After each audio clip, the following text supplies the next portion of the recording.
Or Rich Gannon, I mean. Rich Gannon. Rich Gannon traded him away, right? That was a disaster. Yeah, I mean the only reason Gannon really kind of fell off with the Raiders, it was 1 year after the Super Bowl thing, is that his neck injury is too severe to come back. But that dude is a stud. And they made a choice on Gannon they made a choice on Gerback over Gannon, and you just go, what the heck are you doing, man? Who bashed the Kansas City restaurants? Gerback did. Gerback, yeah. Yeah. I was going to say, you knew about that. Yeah, you know about that too. Yeah. Gerback said that, and I was just like, everyone was like, nah, we don't really care for this guy. And KCK gave him, because he's Croatian, and there's a lot of Croatians over in KCK, they gave him the mayor over there, which was Croatian at the time, gave him a key to the city, and I think she wanted to take it back. Yeah. Jumped the gun there. Gerback was another 49ers guy, wasn't he? Yeah. Yep. We had a million 49ers quarterbacks here. Yeah.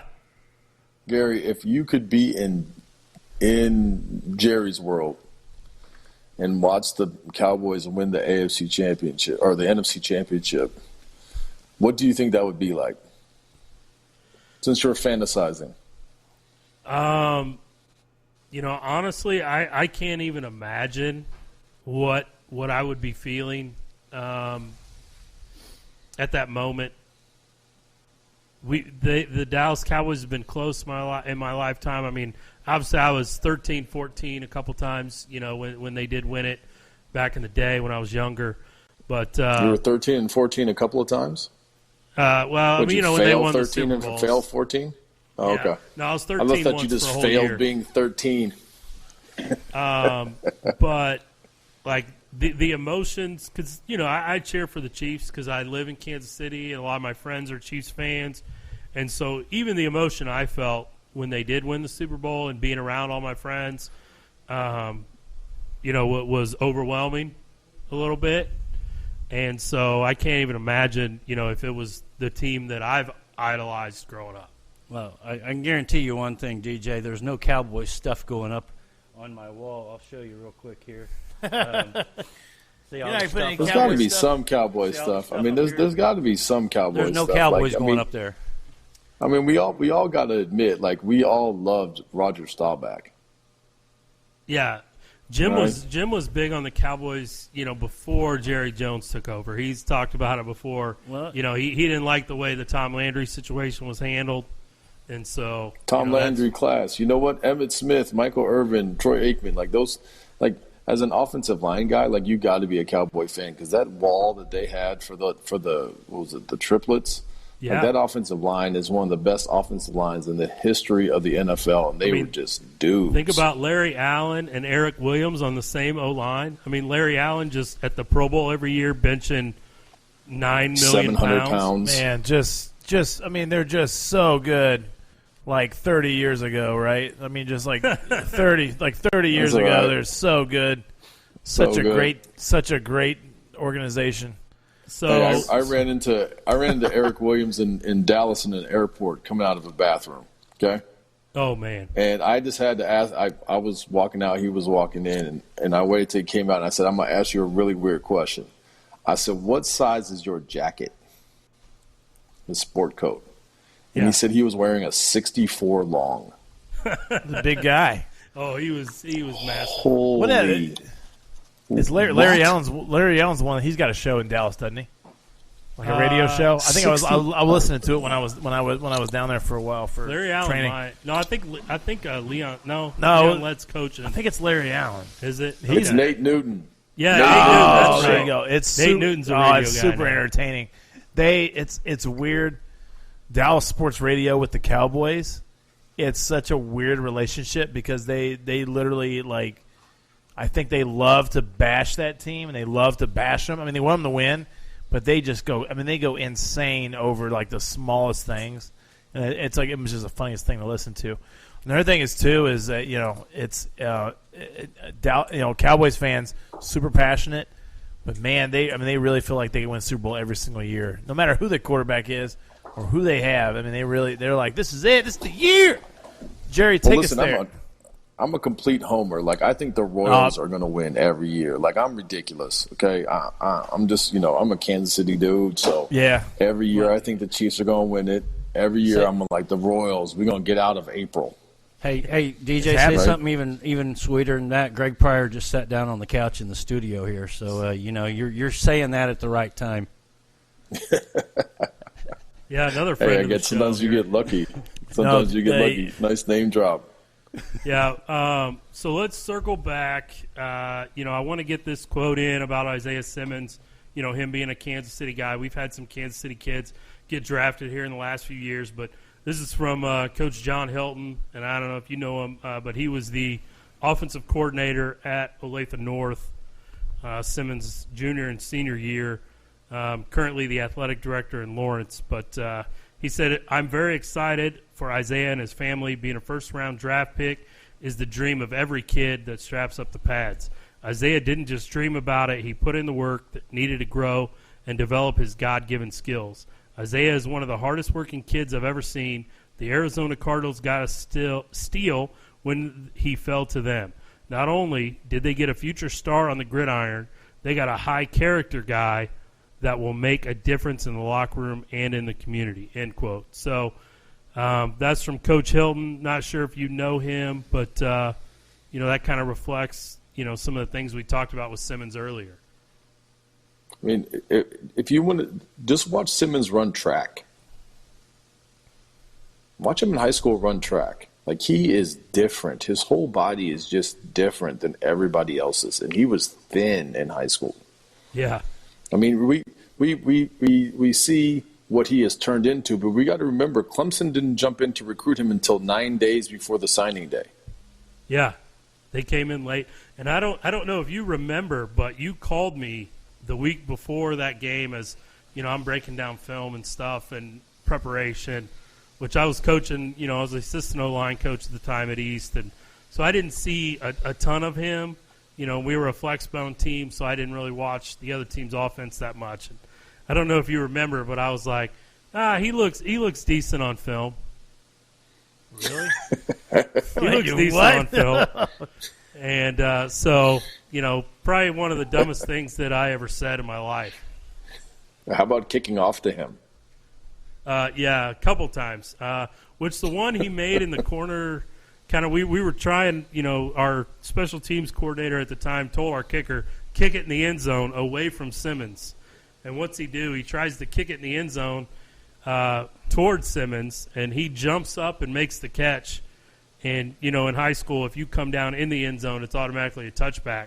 So somehow he tiptoes the line and then goes 99 and a half yards to the house and kind of breaks our back there as we were attempting to get back in the game. That's funny. I'll say I remember that night, actually. I think I called you after that game. And you were talking about this kid killed us for like 4 or 5. How many touchdowns did he have? I think he had 3, at least. And you told me about that play, and I'm just like, what? And he's like, here, tell me about it. And you're like, dude, Clemson got because he was already committed. He wasn't committed yet. He wasn't? No, it was later on we're talking about it, and you're like, dude, Clemson just got a major stud. I'm from that night on, I was like, I'll never doubt this kid again in my life. Well, people overlook us here in Kansas City. We have football players here. Mm-hmm. We have good football players here. We have really good football players here. And we're going to get another one here in a little bit named Ronnie Bell coming out of Michigan who went to Park Hill. That's going to be – he went from being the freshman to being the guy who's over, Peoples-Jones and all those cats out there. So, Ronnie Bell is going to be the next dude. But seeing a guy Olathe North has just put up some guys. So, Olathe North has been a football factory. You want to talk about class. You want to talk about just the way you carry yourself as a program or as an organization. You go from Darren Sproles and Mack and all those dudes in there, and then you get Isaiah Simmons, and then all of a sudden you're going to get Arlen Bruce. Olathe North has produced some quality individuals. And there's some quality football here in Kansas City, and I'm glad we're getting more recognition here to Kansas City, that people can come in and see that the high school football here is pretty good. On both sides of the state line, there's some really good football being played and some really high-level kids here that you can come here and you can make some football players here in Kansas City. You really can. Yeah, and Isaiah Simmons is going to be a flagship for that. We need that. Definitely. I mean, and that's, I cheer for all of these kids that leave Kansas City and go to these big-time schools. Obviously coaching against Arlen Bruce right now, he's kind of a nightmare. But he's going to be a big-time player. And, all these kids that leave Kansas City just help to show those people that, hey, we got some really good football here, and we're going to keep playing and we're going to keep coaching these kids up. I mean, we get 3 in our week 8 when we play Lincoln Prep. Lincoln Prep. Now, this is when we're talking about the level of athlete here in the city. Like, you're not supposed to recruit the IL. Mm-hmm. The Interscholastic League does not produce athletes. That's the thing. You can't go into the city boundaries and go get studs. Lincoln Prep has 3 Division I defenders right now. Yeah. Like, they have 3 Division I defenders. So, I mean, there's a lot of talent here, and you're going to have to see it. And when people see Isaiah Simmons, they're going to be like, wow. First of all, they're going to learn how to say Olathe, which is a struggle for most people because it doesn't make sense. And now you're going to get people who are like, oh, Kansas. What? Yeah. So hopefully people start coming out. They start seeing who we are, what we're doing here as coaches. I mean, see how many athletes we're pulling. I mean, Iowa's, like I said earlier, Iowa's in. Iowa State is deep in here. Yeah. And, Graham Mizzou has Mertz up at abandoned Wisconsin right now. Yep, Graham Mertz of Wisconsin. Who almost didn't get to go to the U.S. Army All-American game, Under Armour All-American game. Was kind of a late add to that game.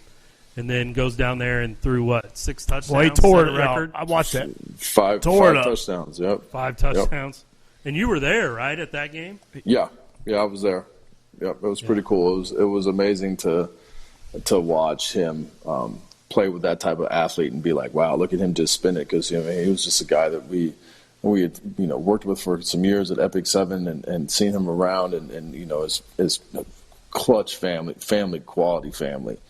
And then to see him go out and do that. And I had talked to him earlier in the week, and I said, who's your favorite guy? And he's like, Smallwood. And so I see Smallwood gets isolated one-on-one, and they pressed, and I was like, oh. I just turned around and told everybody, I was like, this is about to be a touchdown. And sure enough, he ran that go route. Mertz put it right on him. That kid just ran right by everybody. And you were like, that dude's unbelievable as an athlete. I think he's at Auburn. Like, he decommitted from, 6 SEC schools.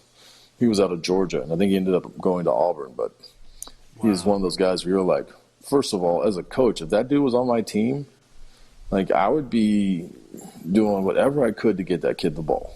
He was unreal. Yeah. So we started out talking about, your team, your year at Central. You mentioned several guys that you're excited to have back next year. And I just want to kind of close and have you talk about, going into year 2. Obviously, you guys took steps in year 1, doubled your win total. And I know as a coach, the biggest wins don't come on the field.